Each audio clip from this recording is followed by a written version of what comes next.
Al abogado José Mario de la Garza, director de Estrategia Legal del proyecto Justicia Común, PROJUC, esta organización de la sociedad civil que presentó la queja que hoy fue desechada por el Tribunal Electoral del Poder Judicial de la Federación, esta queja que demandaba investigar el uso de los acordeones y otras irregularidades generadas durante la elección judicial que se realizó, o previo a la elección judicial que se realizó el pasado 1 de julio. José Mario, ¿cómo estás? De junio, perdón. José Mario, ¿cómo estás? Muy buena tarde. Primitivo, ¿cómo estás? Muy bien, muchas gracias. Gracias por el espacio, como siempre, y saludos a la audiencia. Oye, José Mario, dice el Tribunal Electoral del Poder Judicial de la Federación, a través, hoy votó esta postura presentada por el magistrado Felipe Fuentes, dicen que no hay elementos para investigar, ni siquiera para abrir una investigación por el uso de acordeones y otros elementos que habrían sido, utilizados para inducir al voto en la elección judicial. ¿Qué opinas tú? Pues sin duda es una decisión judicial lamentable, primo. Desde la ciudadanía y desde las organizaciones de la sociedad civil se ha hecho un esfuerzo tremendo en denunciar estas actividades ilegales que se llevaron a cabo en la elección judicial. Sin duda fue una operación orquestada desde el Estado, con la participación de secretarías de Estado como la CEDIEN aquí en la Ciudad de México, con legisladores, con funcionarios de los 3 órdenes de gobierno. Presentamos esta denuncia ante el Instituto Nacional Electoral. Nos basamos en las notas que el diario Reforma había sacado, en donde incluso se dio cuenta del uso de cheques de banca firme para poder pagar a los colaboradores que iban repartiendo estos acordeones y que iban tomando registro de las personas que lo recibían. Y el Tribunal Electoral, con un proyecto del magistrado Felipe de la Mata, le da el carpetazo definitivo a esta investigación bajo el argumento, primo, de que la ciudadanía, los ciudadanos de a pie, no exhibimos o no contamos con las pruebas directas necesarias para poder acreditar una operación de Estado en donde se utilizaron recursos públicos, terceras personas, se triangularon informaciones entre secretarías de Estado. Resulta incongruente que el Tribunal Electoral revierta la carga de la prueba para la ciudadanía y prácticamente pretenda que un ciudadano o la ciudadanía organizada pues le vaya a requerir información a la Policía Cibernética, le vaya a requerir información a la Comisión Nacional Bancaria de Valores, le vaya a requerir información al propio Instituto Nacional Electoral. Ese es el estándar tan peligroso que están fijando con este precedente. A ver, José Mario, ¿a qué se refiere Felipe Fuentes cuando habla de pruebas directas? Mira, para que la audiencia lo entienda muy bien, en materia jurídica existen 2 tipos de prueba. La prueba directa, que se refiere justamente al elemento de prueba, ya sea un documento, ya sea un testimonio, que acredite fehacientemente la infracción electoral que se está denunciando, y la prueba indirecta, que se refiere a los indicios, ¿no? Posibles indicios que se van aportando en una denuncia y que conectados lógicamente te llevan a una conclusión válida, ¿no?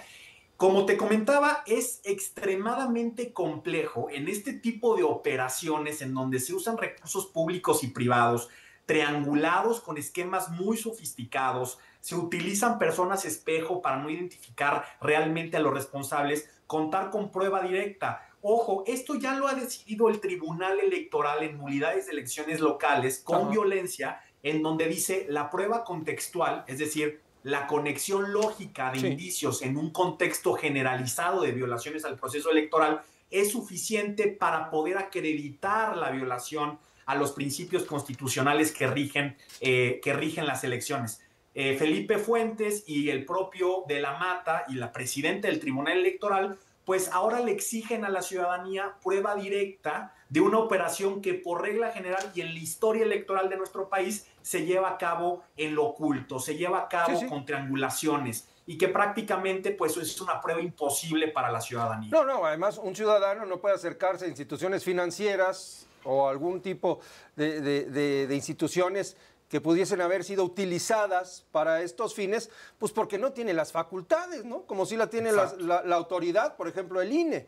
Es decir, el tribunal lo que dice es que es la ciudadanía la que tiene que investigar y meterse a los archivos, a las cuentas bancarias, cuando eso es ilegal. Totalmente ilegal, incluso se requieren en ciertos casos órdenes judiciales, ¿no?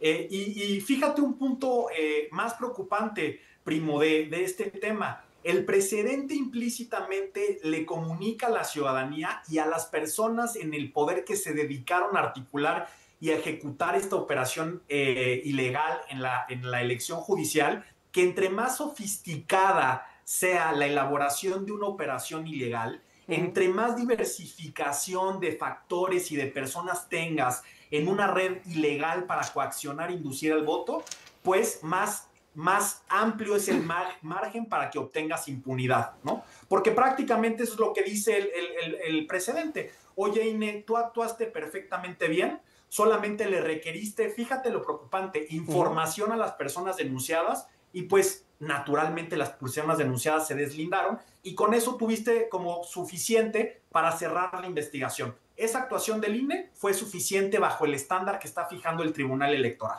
Los acordeones no son un elemento para hacerte pensar que algo está mal, o sea, nomás para sospechar.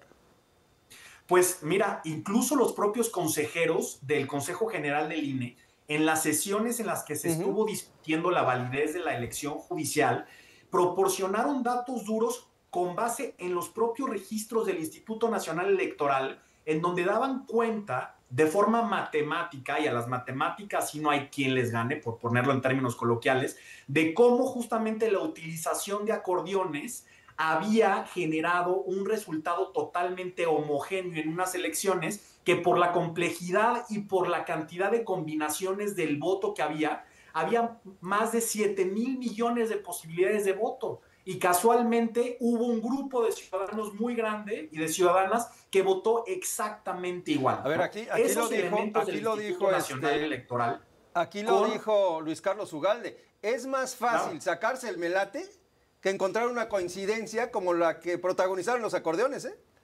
Totalmente, totalmente. Entonces, a eso voy, primo. Esos elementos técnicos y matemáticos, conectados lógicamente con los hechos notorios que nosotros aportamos, con los elementos que la propia Fiscalía Especializada en Delitos Electorales tenía, con los elementos que la propia unidad de fiscalización que el instituto tenía, con requerimientos de la información a la Comisión Nacional Bancaria, pues justamente te da para generar una investigación muy robusta. Es lo que decía el magistrado Reyes Rodríguez en su voto particular. Él fue el disidente de esta decisión y decía, pues el INE tiene todas las capacidades para hacer una investigación muy robusta y muy seria, y en el caso concreto, pues se quedó corto solamente con la respuesta de las personas denunciadas, que naturalmente pues negaron su participación en los hechos. Es una actuación detestable por parte de la autoridad electoral y también de la mayoría del Tribunal Electoral, y siento un precedente peligrosísimo para que la ciudadanía acceda a la verdad en materia electoral. El tribunal se negó a investigar, es decir, no declaró inocente o culpable a nadie, simplemente se negó a investigar. Sí, lo que el tribunal dice es que el Instituto Nacional actuó de forma correcta, que la investigación preliminar que llevó a cabo es suficiente para poder cerrar la investigación, y con esto se siente un precedente respecto a todas las otras investigaciones en esquemas tan complejos y sofisticados como fue la operación Acordeón. Lo que decía el magistrado Reyes Rodríguez debió de haber sucedido es que se debieron de haber ejecutado, llevado a cabo pues toda la capacidad de investigación del Instituto Nacional Electoral para realizar estas diligencias de investigación que el ciudadano de a pie pues, no puede hacer porque no está facultado, es imposible que se realice, y posteriormente se mandara a la sala especializada de responsabilidades administrativas en materia electoral para que fuera esa instancia jurisdiccional la que decidiera si había pruebas o no suficientes, pero no cerrar la investigación con diligencias tan pobres y poco exhaustivas como las que llevó a cabo el Instituto Nacional Electoral. Rápidamente, José Mario, ¿este es un precedente para otras quejas que se han presentado? Sin duda, sienta un precedente gravísimo que podrá ser citado por la propia unidad técnica de lo contencioso del INE para poder desechar todas las otras quejas que se presenten dentro de este proceso electoral que todavía no acaba y dentro del proceso electoral del 2027 para elegir a los próximos juzgadores en nuestro país. José Mario, muchas gracias por tomarnos la llamada. Gracias a ustedes. Hasta luego. Hasta luego. Es José Mario de la Garza, director de estrategia del proyecto Justicia Común. El Tribunal Electoral rechaza su queja, simplemente se niega, cierra la puerta a una investigación sobre el efecto de los acordeones y sobre la posibilidad de haber utilizado recursos de manera ilegal para intervenir e inducir el voto.